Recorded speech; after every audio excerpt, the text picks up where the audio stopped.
예수님에게 배우십시오라는 제목으로 말씀을 나누도록 하겠습니다. 예수 믿을 때 우리의 삶 안에 다양한 그런 시험거리들이 있습니다.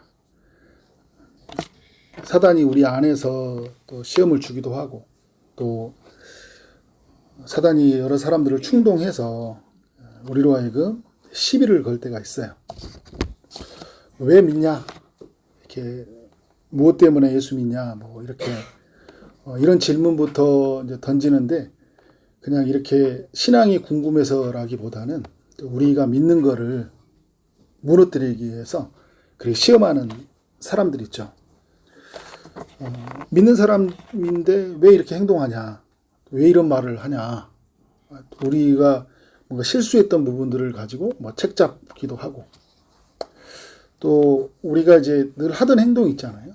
예배 드리러 가고, 봉사하고, 헌금하고, 이런 일들을 해나갈 때 사람들은 뭐 이렇게 다 쉬는 날 이렇게 예배 가고, 봉사하는 건 뭐 그럴 수 있다고 생각하는데, 뭐 왜 이렇게 교회다가 막 헌금하고 그러냐? 예전에 이렇게 직장 생활할 때 한 후배는 꼭 사람들 다 있는데 앞에서 꼭 그 말을 물어봐요. 꼭 둘이 찾아보면 좋겠는데, 많은 사람 앞에서 형, 왜 11조는 왜 내는 거예요? 막 사람들 앞에서 막 형도 11조 내요. 막 이제 들으라고. 그때 이제 순간 욱하고 올라오는 거죠. 이제 왜냐하면 이 친구가 의도가 시비를 걸려고 하고, 사람들 앞에서 내가 이제 어떤 말을 하게 되면 이제 쟤는 이제 교회다 돈 다 막 바친다 막 이런 뭔가 이렇게 좀 강신도 같은, 그런데 좀 약간 생각이 없는 사람으로 무너뜨리려고 하는 뭐 그런 의도가 느껴져요. 그 친구는 그렇게 말하지는 않았지만 좀 그런 생각이 들 때가 있잖아요. 뭐 이제 직장에서 뭐 고사를 지내거나 집에서 제사를 드릴 때 왜 절을 안 하냐, 뭐 왜 같이 음식을 안 먹냐, 왜 자꾸 빠지냐, 우리에게 이렇게 계속 이렇게 난해하게, 대답하기 곤란하게 사람들이 이렇게 질문할 때가 있어요. 그때 참 그 지혜로운 말이 떠올라야 되는데, 그 감정이 앞서면 어떻게 해요? 지혜로운 말보다는 이제 나를 공격한다고 생각하니까 막 무너져 버릴 때가 있어요. 이렇게 저도 이렇게 친구가 그 사람들 앞에서 다 모여가지고 예수님 봤어? 막 이렇게 막 계속 저한테 이야기하길래 너무 화가 나는 거예요. 밥 먹다가. 그때 제가 예수 처음 믿었을 때 제가 예전에 그 말을 했잖아요. 앞에 낙지가 있는데 그냥 승질 나가지고 낙지를 던져버렸어요. 에이씨, 건들지 마. 그러더니 걔들이 놀래가지고, 야, 제마석 옛날 성질 그대로 남았다니까. 내가 집에 가가지고 얼마나 너무 화가 내 스스로 또 무너졌잖아요. 오늘 밥 먹으러 온 목적은 이 친구도 전도하러 왔거든요. 자꾸 이게 건드니까 이렇게, 예수 봤어? 2000년 전에 예수님 하나님의 아들로 오셨으니까 네가 봤냐고 막. 이제 우리 흔히 하는 말 있잖아요. 공기가 보이지 않지만 공기가 있다는 걸 믿지 않냐. 들은 이야기는 있으니까. 그 봤냐고 나보고 계속 그만해라. 네, 여러분, 이렇게 뭐 실수하기도 하지만 사람들은 또 다시 공격해요. 우리가 가짜가 돼야 되지만이 자기들이 진짜가 되잖아요. 우리를 부정해야지만이 자기들이 그렇게 살 수 있는 거잖아요. 그런 면에서 끊임없이 우리에게 도전해 온다라는 거예요.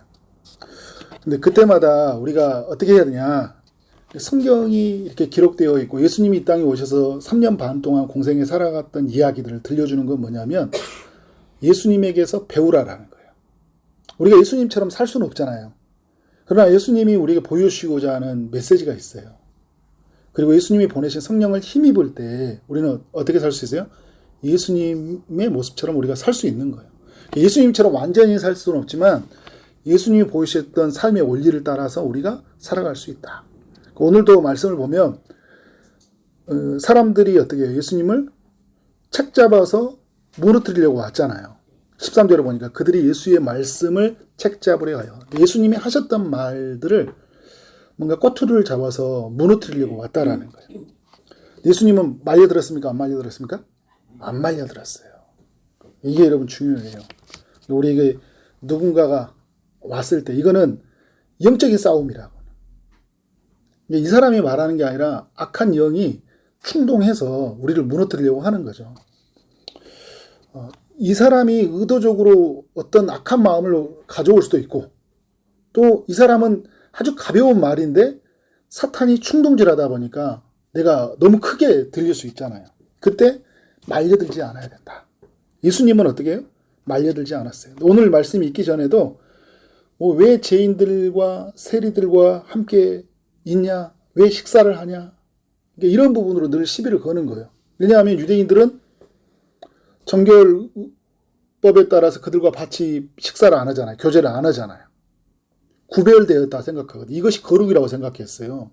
근데 그 거룩에 대한 개념을 깨니까 예수님에게 너는 왜 우리는 안 먹는데 너는 먹냐? 우리는 가까이 하지 않는데 너는 왜 가까이 하냐? 이런 걸로 시비를 걸어온다라는 거예요. 여러분 이런 시비들이 우리에게도 많이 있죠. 왜 안식일 날 너는 그런 행동을 하냐? 병을 고치냐? 밀이삭을 잘라 먹냐? 제자들은. 우리는 안 먹지 않냐? 그리고 안식일을 지키라고 말하지 않았냐? 이런 것들로 어떻게 해요? 시비를 걸어요. 우리가 본질로 추구해야 될 일과 사람을 생명을 살리는 일과 이제 어떤 규례들 사이에서 사람들은 계속 이제 시비를 걸잖아요. 근데 이게 여러분 안 믿는 사람들이 시비 거는 게 아니라 누가 시비 걸어요? 믿는 사람들이 시비를 걸어요. 전통, 율법. 그러니까 내가 신앙생활했던 것이 전부야. 이런 태도리, 이런 물로 살아왔던 사람들한테는 다 이렇게 신앙생활을 해야 되는 줄 알아. 그러니까 갑자기 어떤 행동을 하면 야 너는 왜 그렇게 행동을 해? 막 이렇게 오면 갑자기 어떻게 말끈하잖아요. 왜 쟤는 저렇게 말을 해? 막 이렇게 와서 내가 말려들 수 있어요. 사탄은 어떻게 해? 우리가 말려들어서 무너지는 것을 좋아한단 말이죠. 하나님만이 죄를 사할 수 있는데 네가 어떻게 죄를 사하느냐. 예수님은 하나님의 아들로 오셨고 그는 하나님이시잖아요. 그죠? 죄를 사할 수 있는 권세를 가지신 분이에요. 근데 예수님은 인간으로 여기니까 죄를 사할 수 있는 권세는 하나님밖에 없다라는 거예요. 예수님을 흔들거든요. 그때 예수님이 그들에게 어떻게 해요? 말하시고 때로는 피하시고 막 그들이 막 이렇게 낭떠러지에 떨어뜨리려고 막 죽이려고 해요. 그때는 피하십니다. 싸움의 방식으로 가지 않고 피하거나 아니면 말씀을 의지해서 적절한 말로 그들에게 다가가요. 중요한 건 뭐냐면 예수님은요 자기에게 다가왔던 이들에게 두려워하지 않는다라는 거예요. 오늘 이게 말씀을 보면 바리새인과 헤롯 땅 중에서 사람을 보냈다 이야기를 하잖아요. 바리새인, 유대 종교 지도자들이잖아요. 그러니까 종교에 있는 그 기득권 세력이에요. 유대인들 중에서는. 그러니까 쉬운 상대가 아니죠. 유대 사이에서 굉장히 그 큰 기득권을 가지고 있는 종교적 기득권을 가지고 있는 사람들이잖아요. 그리고 헤롯 땅에 있는 사람들. 그러니까 헤롯 당원에 있는 이들이 이들은 로마와 어떤 친화적 관계들이 가지고 있었고 또 바리새인들은 반 로마적 그런 사람들이거든요. 근데 그들은 서로 다른 그룹이에요. 늘 싸우던 그룹인데 서로 좋아하지 않는 그룹인데 예수님에 대해서는 모두가 다 같은 생각을 가지고 있는 거예요. 그러니까 바리새인들에게도 예수님은 걸리는 돌이고 헤롯 당원들에게도 예수님은 걸리는 돌이에요. 그 부분에서 서로 일치가 되니까 어떻게 해요? 예수님을 무너뜨리려고 왔잖아요. 우리를 무너뜨리려고 하는 이 세상은요, 같이 연대를 해요. 힘을 합친단 말이에요. 그러니까 뭐 불교 할 것 없이 세상 그런 종교들 있잖아요. 세상에 있는 철학들은 서로 달라요. 가보면. 그런데 예수 믿는 데 있어서는 다 같이 하나가 돼요. 그러니까 예수 믿는 것이 우리 기독교는 배타적이다 라고 이야기하면서 너희들만 구원이 있냐고 하면서 자기들끼리도 같이 뭉치잖아요. 예수님은 서로 이렇게 연대하고 연합해서 무너뜨리려고 하는 사람들한테 무너지지 않는다라는 거예요. 나중에 보면 바리새인과 헤롯 당만 하나가 된 게 아니라 예수님을 죽일 때는 로마의 빌라도 총독을 비롯해서 그 무리들 모두가 다 일제히라는 표현을 쓰잖아요. 일제히 무리들이 예수님을 대적해요. 근데 그때마다 예수님이 보여줬던 자세는 뭐냐면 초연해요. 두려워하지 않는다라는 거죠.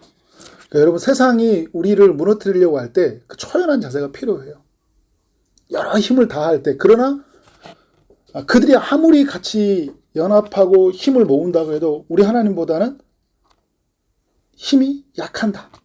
우리 하나님이 가장 강한 자라는 거죠. 우리가 늘 기억을 해야 되는 거죠. 누가복음 23장 어제 읽었던 말씀에도 헤롯과 빌라도가 전에는 원수였으나 당일에는 서로 친구가 되니라. 그런 말을 하잖아요. 예수님을 죽일 때는 서로 친구가 되어지는 거예요. 그때 우리가 여러분 어떻게 해요? 겁먹지 말라는 거예요. 그러니까 우리가 살다 보면 이렇게 막 여기저기 있던 사람들, 친하지도 않은 사람들이 막 나를 공격해 올 때는 자기들이 딱딱 하나가 돼가지고 나를 공격해 올 때 두려워하지 말라는 거죠. 왜냐하면 주님이 우리와 함께 하시기 때문에. 아멘.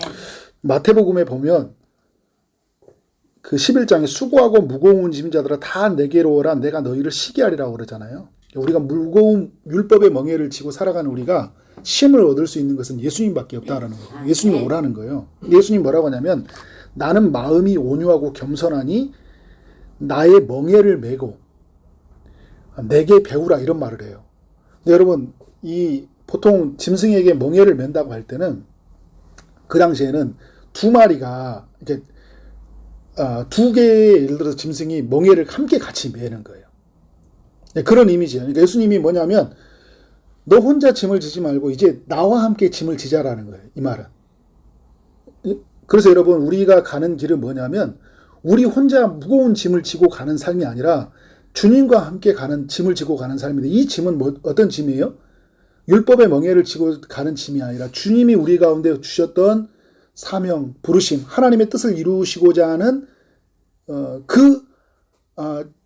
하나님의 멍에죠. 그게 짐이에요. 그게 짐인데 그 짐은 뭐라고 하냐면 이 멍에는 쉽고 내 짐은 가벼우니라. 왜냐하면 주님이 이 모든 일들을 행하시기 때문에 누구와 함께요? 우리와 함께. 그래서 오늘 수많은 사람들이 우리에게 공격해 올 때 주님이 우리와 함께 계시잖아요. 우리와 함께 멍에를 같이 지고 계시다라는 거예요. 주님에게 배우라 이야기하면서 우리는 어떻게 해요? 다가오는 사람들한테 반응하지 말고 주님이 하셨던 방법을 생각하고 주님이 내 안에서 일하신다는 걸 생각하고 두려워하지 아니하고 우리는 주님의 길을 가야 된다라는 거. 이제 여러분 14절에 보면 이런 말이 있어요. 그들이 와서 이르되 선생님이여 우리가 아노니 당신은 참되시고 아무도 거리끼리 일이 없으시니 이는 사람을 예모로 보지 않고 오직 진리로서 하나님의 도를 가르치심이니다 라고 이렇게 말을 하거든요. 예수님에 대한 칭찬이잖아요. 근데 이건 이 칭찬에는 독이 있죠. 지금 이 이야기를 하려고 하는 게 아니잖아요. 칭찬하고 예수님을 무너뜨리려고 하는 그 다음에 질문이 있어요. 그래서 우리에게 여러분 이 칭찬의 이 독에 넘어가면 안 돼요. 이제 사람들이 이렇게 칭찬해 올 때도 어떻게 해요? 뭐 사람들 경계하라는 의미가 아니라 칭찬해 올 때 뭔가 우리를 무너뜨리려고 하는 교묘한 것들이 있다라는 거예요. 예를 들어서 우리를 교만하게 무너지게 한다든지 아니면 진짜 우리가 가지고 있는 본질을 무너뜨리기 위해서 또 우리가 가지고 있는 어떤 그 공정성을 잃어버리게 할 수가 있어요. 칭찬하고 좋아하니까 어떻게 해요? 거기에 내가 또 좋은 말을 해야 될 것 같은 이 사람이 이렇게 말해주니까 나는 좀 좋은 말을 하면 안 될 것 같은 이런 거 있잖아요. 예를 들어서 여러분 이런 거 있잖아요. 뭐 어떤 다른 종교를 가진 사람들이 기독교는 정말 신실한 것 같아요. 정말 선을 많이 행하는 것 같고 당신을 봐도 참 그런 것 같아요. 근데 뭐 모든 종교에는 다 구원이 있잖아요. 막 이렇게 이야기하면 이거 아닌데 이렇게 은근히 당신도 칭찬하고 하니까 나도 어떻게 해요? 그렇죠. 뭐 이렇게 가다가 이 사람이 너무 나를 좋게 여기니까 내가 해야 될 이야기는 하지 못하고 그 사람 이야기에 듣고 나는 그냥 갈 때가 있어요. 그때 올 때 이 사람이 무슨 이야기 하려고 하지? 오늘 지금 여러분 이 바리새인과 헤롯 땅 사람들 이야기하잖아요. 당신은 참되시다 이야기잖아요. 아무것도 꺼리는 일이 없고 사람을 예모로 보지 않고 진리로서 하나님의 도를 가르치신 분이다. 근데 이게 이 사람들은 어떻게 광명한 천사로 그럴듯한 말로 예수님에게 접근하는 거예요. 진짜 무너뜨리려고 하는 질문은 뭐예요? 그 다음이잖아요. 가이사에게 세금을 내는 것이 바치는 것이 옳습니까? 옳지 않습니까? 이 질문을 하려고 이렇게 이야기를 하고 있는 거예요. 그러니까 여러분 어떤 것들이 다가오면 칭찬하면 네 감사합니다 받고 주님이 하셨습니다. 이제 이렇게 고백하면서 우리가 끝까지 말을 들어봐야 되겠죠. 근데 예수님은 이런 칭찬에 말려들지 않아요. 자기의 평정심을 흩트는 말에 넘어지지 않습니다. 그래서 이 무엇을 선택해도 걸려 넘어지게 하는 이제 유혹을 주고 있는 거잖아요. 가이사에게 세금을 바치는 것이 옳으니까 옳지 않으니까. 세금을 바쳐도 무너지는 거고요. 무너뜨리는 거고 세금을 바치지 않아도 무너뜨리게 하는 유혹인 거예요. 왜냐하면 지금 예수님을 시험하는 사람들이 두 부리고 왔잖아요. 헤롯 땅과 누가 왔어요? 바리새인이 왔잖아요. 그러니까 바리새인은 반로마적인 성향을 가진 사람들이고 헤롯 땅은 친로마적인 성향을 갖는 사람. 그러니까 바리새인들은 이 로마에게 세금을 주는 것은 곧 어떻게 하나님의 것을 그 이방신을 섬기는 사람들에게 주는 것이라고 생각했던 거예요. 그래서 오늘 여러분 동전에도 보면 이 동전에 보면 티베리우스 가이사라는 형상이 들어가 있어요. 그래서 거기에 보면 글귀가 있는데 존엄한 신의 존엄한 아들 티베리우스 가이사 이렇게 적어져 있어요. 이게 이 동전 하나 자체도 뭔가 담겨 있어요. 정말 이 로마를 다스리는 온 세상을 다스리는 신은 로마의 황제다 이런 게 담겨 있는 거잖아요. 그래서 바리새인들은요 여호와 유일신을 섬기잖아요. 그래서 이 우상숭배라고 생각하기 때문에 로마에게 세금을 내는 것을 원하지 않아요. 그리고 세금을 낸다라는 건 뭐냐면 내가 당신들에게 식민지라는 것을 인정하는 거예요. 이건 하나님의 백성, 나는 하나님의 백성이고 이 땅은 하나님의 약속으로 주신 땅인데 이것은 당신들이 통치하는 것이고 이 모든 것은 당신의 것입니다라는 것을 인정한다라는 생각을 가졌기 때문에 세금을 안 내려고 했어요. 근데 로마는 이제 그 세금을 내도록 하기 위해서 뭐 토지세, 소득세, 뭐 인두세, 12살부터 65세까지는 그러니까 인두 사람이 머리 두자잖아요. 그러니까 이 모든 사람은 다 동일하게 다 세금을 내야 됐어요. 예, 그래서 로마는 그 세금을 내면서 인구 이제 14년마다 한 번씩 인구 조사를 하거든요. 예수님도 그래서 여러분 처음 태어났을 때 이렇게 보면 인구 조사를 하잖아요. 그때 그래서 베들레헴에 들어가서 인구조사 호적 신고를 했었는데 로마는 자기들이 자국을 통치하기 위해서 이렇게 인구조사를 하면서 그래서 그들에게 이 인두세 세금을 부과한 거예요. 여러분 이제 이런 상황에서 세금을 내면 어떤 상황이 생기는 거예요? 바리새인들이 볼 때는 예수님은 이거는 하나님이 아닌 이방신에게 섬기는 사람들에게 돈을 주는, 그러니까 이거는 이스라엘의 정통 신앙을 깨트리는 행동이라고 생각했겠죠. 이들은 왜냐하면 반로마적 성향을 가진 사람들이기 때문에. 헤롯 땅에 있는 사람들은 친로마적이니까 매우 우호적으로 로마가 이렇게 세금 징수를 할 때 적극적으로 세금을 주고 그들의 편에 서서 정책을 이렇게 펼쳐갔던 이런 사람들이란 말이에요. 만약에 예수님이 세금을 안 낸다 그러면 헤롯 땅에 있는 사람들은 예수님을 이제 어떻게 할까요? 로마의 정부에 반역하는 반기를 드는 사람이라고 생각할 거예요. 그래서 여러분 예수님이 오늘 있었던 이 이야기를 가지고 유대인들이 나중에 고발을 할 때는 어떻게 고발을 하냐면 예수님이 가이사에게 내는 세금을 안 내려고 합니다. 이렇게 이게 고발 조건의 하나예요. 두 가지 중에 하나의 죄는 예수님이 유대인의 왕이라고 한다고 하나는 가이사에게 세금을 내는 것을 금합니다라는 게 아주 큰 죄인 거예요. 양자택일의 순간이잖아요. 뭘 하나를 선택해도 넘어질 수 있는 순간입니다. 여러분 우리에게도 이런 양자택일의 시험이 있다라는 거예요. 뭘 해도 걸려지게 넘어지는 거예요. 이걸 선택해도 반대편에 걸리고 반대편을 선택해도 이걸 걸려 넘어지도록 하는 그 유혹들이 굉장히 많이 있어요. 세상에 뿐만 아니라 여러분 우리 삶에도 영역에도 이렇게 주어져 있잖아요. 자, 집에서 오늘 예를 들어서 지금 해야 될 일이 있어요. 근데 오늘 교회에 가서도 중요한 일이 있습니다. 어떻게 해야 돼요? 양자택일을 해야 될 거 아니에요. 내가 중요한 일이에요. 교회에 와서도 그냥 중요한 일이 아니라 내가 그 사람을 꼭 만나기로 한 사람이 있어요. 근데 오늘 집에서 예를 들어서 자녀가 아파. 근데 오늘 교회에서 만나려고 한 사람은 오늘 아니면 정말 이 사람은 못 만날 사람이야. 그것도 어떻게 해야 돼요? 아픈 자녀를 만나야 돼요. 그죠? 누구를 해야 돼요? 이게 지혜가 필요하잖아요. 이제 이걸 극단적인 상황으로 갔는데 그만큼 우리가 가정이냐, 교회냐, 일이냐, 그죠?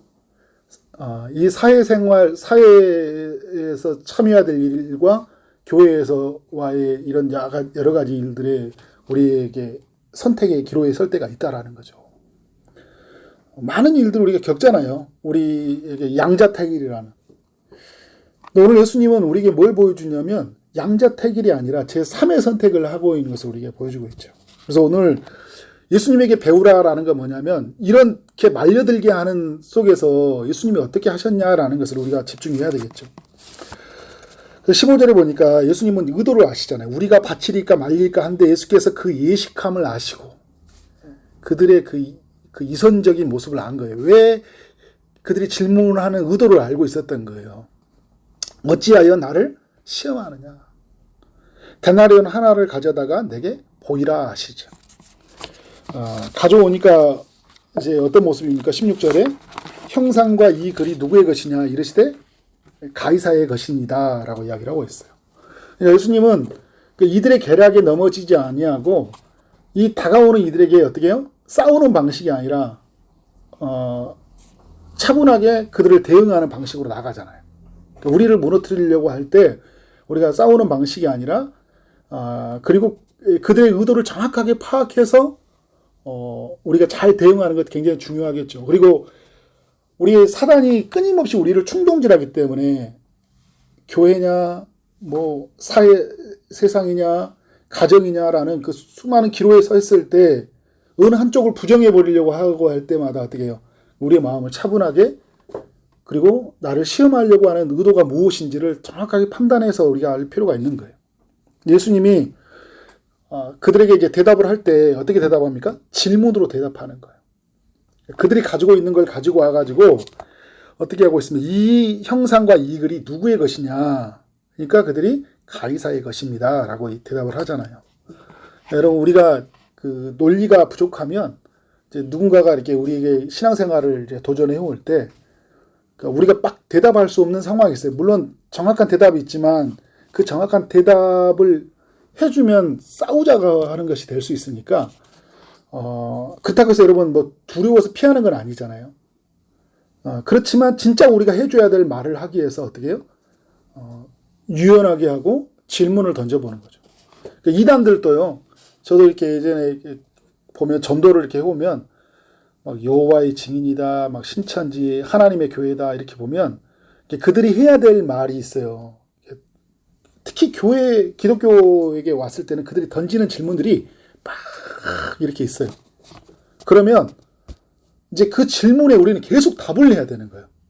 그 답을 해나가려고 할 때 그럴 때마다 오늘 배우는 게 그거예요. 예수님에게 우리가 질문하는 거예요. 계속. 잠깐만요. 물어볼게요. 당신은 예수님을 어떻게 생각하세요? 딱 이야기하면 그때 내가 하나씩 대답해 주는 거예요. 내가 알기로는 이제 이렇게 하죠. 예수님은 어떻게 생각하세요? 했더니 뭐 예수님은 뭐 하나님의 아들이죠. 뭐 이렇게 하다가 정말 하나님의 아들이라는 것들을 믿는가요? 인간 중에 탁월한 분이에요? 아니면 하나님의 아들이에요? 이렇게. 그러면 인간 중에 탁월한 분이 왜 성경을 보니까 요한복음에는 말씀이 육신이 되었다고 하는데 이거는 어떻게 생각하십니까? 이렇게 계속 질문을 던지는 거예요. 그러면 그 사람이 그 질문을 대답해 주는 거예요. 근데 그 사람은 주도권을 가지려고 계속 또 우리에게 질문을 던져요. 왜 교회는 이렇게 이야기하고 있죠? 그래서 하나님의 교회 같은 경우 왜 유월절 같은 경우에 이렇게 왜 유월절을 지키지 않죠. 그러죠. 그러면 우리는 또 역으로 이야기하면서 유월절을 왜 지켜야 됩니까? 내가 알기로는 성경에서 예수님이 유월절 어린 양이 되셔서 그래서 예수님으로 말미암아 이제 더 이상 구약의 유월절이 아니라 우리가 예수 믿는 것이 구원의 길이라고 알고 있는데 그러면서 당신은 어디 성경 근거로 이야기합니까? 이렇게 질문으로 어떻게 해요? 대답하시는 거죠. 지혜롭게 또 대답하시는 게 뭐냐면 양자택일 중에 어느 것 하나가 아니라 어떻게 해요? 정말 중요한 본질이 무엇이냐로 예수님이 접근하고 있어요. 그러니까 오늘 보면서 이 글이 누구의 것이냐 하니까 가이사의 것이라고 하니까 어떻게 하고 있어요? 17절에 가이사의 것은 그렇다면 가이사에게 주십시오. 하나님의 것은 하나님께 바치십시오. 이렇게 이야기하는 거예요. 여러분 이게 굉장한 대답이었던 거예요.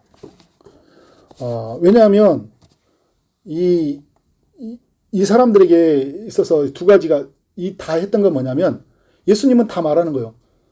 지금 우리로 가져온다면 국가에 낼 세금 당연히 내야죠. 그리고 하나님의 것도 내야 될 것은 어떻게 해요? 당연히 하나님의 것을 내야죠. 이런 구도로 가는 거예요. 어느 것을 내야 되냐 안 내야 되냐는 측면이 아니라 다 내야 된다. 그래서 여러분 바울도 로마서에서 13장에 말할 때 그 국가의 권력 그 당시에는 로마의 식민 통치 지배를 받고 있었잖아요. 그 권위자에게 순복하라고 이야기를 해요. 왜냐하면 그들은 하나님의 손, 하나님의 사역자라고 이야기를 하거든요. 하나님의 세운 권위에 순복하라. 그런데 여러분 그들이 우리가 그 진리의 문제라면 또 양심을 저버리는 문제라면 우리는 더 높은 자의 말을 명령을 따라야 되잖아요. 그렇지 않는 삶의 문제라면 어떻게 하고 있어요? 얼마든지 순복하고 사회 질서를 따라가야 되는 거예요. 로마라는 그 나라가 비록 식민 지배를 하고 있지만 로마가 경제와 모든 사회와 문화를 해가면서 이스라엘 백성들을 또 식민 지배를 하고 있지만 지키고 있는 거잖아요. 그리고 어떤 경제 체제와 이런 모든 걸 유지하면서 어떻게 해요? 다 먹고 살고 하도록 하는 구조가 이루어져 있으니까 어떻게 해요? 내가 당연히 세금을 내는 것은 맞는 거예요. 그런 면에서 세금을 내라는 거죠. 가이사에게서 받았던 이 세상에서 얻었던 돈들이 있다면 내라. 그리고 어떻게 해요? 하나님의 것이 있다면 그것은 하나님의 것으로 우리가 내야 된다라는 거예요. 그래서 여러분 우리에게 어떤 소득이 생겨났을 때 마땅히 세금을 내고 그리고 하나님께 드리는 것은 다 중요한 부분이에요. 어느 것 하나가 나는 하나님께 헌금 드리고 뭐 세금 안 내고 이런 측면이 아니고 나는 세금 냈고 나는 하나님의 것은 나는 뭐 안 내도 된다 이런 측면이 아니라 하나님의 것 그리고 이 땅에 내야 될 세금 모두 다 중요한 영역이다라는 것을 말해주고 있는 거예요. 중요한 건 뭐냐면 여러분 내게 있는 이 돈이 누구에게로부터 시작되어졌냐라는 것을 분명히 아는 게 중요하죠. 가이사의 것이라고 이야기했지만 결국은 뭐냐면 하나님의 사람들은 모든 것은 뭐예요? 하나님의 것으로부터 왔잖아요. 그러나 여러분 여기서 또 바리새인들이 걸려 넘어지는 게 뭐냐면 바리새인들은요 사실 보면 우리가 누가복음에서도 성경을 보고 있지만 바리새인들은 돈을 사랑했어요. 바리새인들. 그들이 유대라는 나라를 지켜가기 위해서 정말 반로마적인 성향을 비치고 자기들이 막 유대교를 막 어떻게든지 지켜내려고 하는 그런 종교적 열심을 막 보여줬는데 그 중심에는 뭐가 있었냐면 돈이 있었다라는 거예요. 근데 그 돈을 그들은 사랑했어요. 근데 그 돈을 사랑했던 그들이 어떻게 합니까? 나중에 보면 오늘 마가복음 12장 40절에 보면 그 사두개인이나 이런 사람들이 가부의 가산을 삼켰다 이야기해요. 그러니까 가난한 자들이 막 헌금하고 가난한 자들이 막 두렵던 헌금하고 막 그랬잖아요. 그런 돈을 삼키고 살아갔던 사람들이에요. 그러니까 종교적인 자리에서 자기들이 막 돈을 다 취득하면서 그렇게 살면서 결국은 뭐냐면 하나님의 것을 자기들이 취하고 마땅히 하나님께 드려야 될 것은 어떻게 해요? 예식함으로 사람들이 보이는 앞에서는 드렸지만 그 돈을 착취해 갔던 사람들이에요. 그러니까 결국 이 사람들은 뭐냐면 하나님의 것을 하나님이 주셨다는 걸 인정하고 드리지 않는 자들이라는 거예요.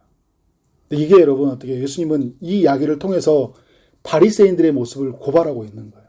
그리고 이 헤롯 땅에 있는 사람들에게도 향해서도 어떻게 하고 있는 거예요? 그들도 이 친로마적인 성향 안에서 모든 것은 다 로마로부터 시작되어졌고 로마로 줬다는 것들을 깨고 있는 거죠. 왜냐하면 하나님이 주셨다는 것을 알려주기 위해서. 그런 면에서 여러분, 예수님이 주셨던 그 양자택일이 아니라 보다 더 중요한 의미로서 던져주는 이야기에 우리는 집중해야 된다. 우리 믿음의 사람들은 어떤 주님이 모든 것은 주님으로부터 시작되어졌고, 그리고 모든 것은 주님의 방법대로, 그리고 주님을 위해서 써야 되는 거죠. 그때 이 주님의 방법대로 주님을 위해 쓴다고 할 때 그냥 성전에 대해 내는 어떤 성전세, 그리고 내는 어떤 11조 이 정도의 개념이 아니라 모든 삶의 영역에서 내가 국가에 세금을 내는 것도 어떻게 해요? 하나님이 이 국가라는 나라를 사용해서 내게 주셨다는 마음을 가지고 어떻게 된 거예요? 돈을 냈지만 결국은 내가 가이사에게 돈을 낸 것 같지만 어떻게 이것은 누구에게 내는 거예요? 하나님이 내게 냈다는 마음을 가지고 내는 거예요, 그냥. 그래서 여러분, 우리 믿음의 사람들한테는 이런 게 필요해요. 그래서 신앙생활은 균형 감각입니다. 교회 생활, 사회 생활, 가정 생활을 균형 있게 잘 감당해야 돼요. 그러니까 주님은 우리에게 가르침을 줄 때 어느 한쪽으로 치우쳐서 우리의 삶을 살도록 만들어가지 않아요. 균형 감각이 필요합니다. 말씀과 기도의 생활이 균형 감각이 필요하죠. 말씀을 읽는 생활도 중요하지만 기도하는 것은 너무 중요해요. 예배와 공동체 생활 너무 필요합니다. 예배 생활, 패밀리에서 함께 교제, 공동체 제체하는 생활과 같이 교제가 이루어져야 돼요. 그리고 여러분, 주님을 섬기는 것과 최근에 우리가 맺히고 제가 주일날 나눴던 것처럼 주님을 섬기는 것과 주님으로부터 섬김을 받는 것, 이것이 잘 균형을 이루어져야 돼요. 그러니까 이 신앙생활이 균형인데 그 균형 생활에 있어서 진짜 중요한 건 뭐냐면 하나님이 우선이 돼야 된다는 거예요. 그러니까 균형을 이루다가 나는 세상도 뭐 이것도 하고 저것도 하고 뭐 그렇게 적당한 어떤 그렇게 균형 있게 살아야지 이런 측면 하다 보면 우리가 어떤 방향성과 또 놓칠 때가 많이 있어요. 어디까지 내가 해야 될지 모르잖아요. 그러나 우리의 삶에 가장 마음속에 새겨야 될 게 뭐냐면 이것이 하나님을 위한 것인가? 이게 하나님의 방법인가? 이것이 하나님의 영광을 드러내는 일인 건가? 그러니까 늘 하나님 우선에서 어떤 것들을 판단하고 선택해가면 우리에게 공격해오는 것들에 말려들지도 않고, 그리고 우리가 선택했던 것들 속에서 뭐가 드러나는 거예요? 하나님의 영광이 드러난다. 이렇게 살아가는 우리 모두가 되어지기를 주님의 이름으로 축원합니다. 아멘. 같이 한번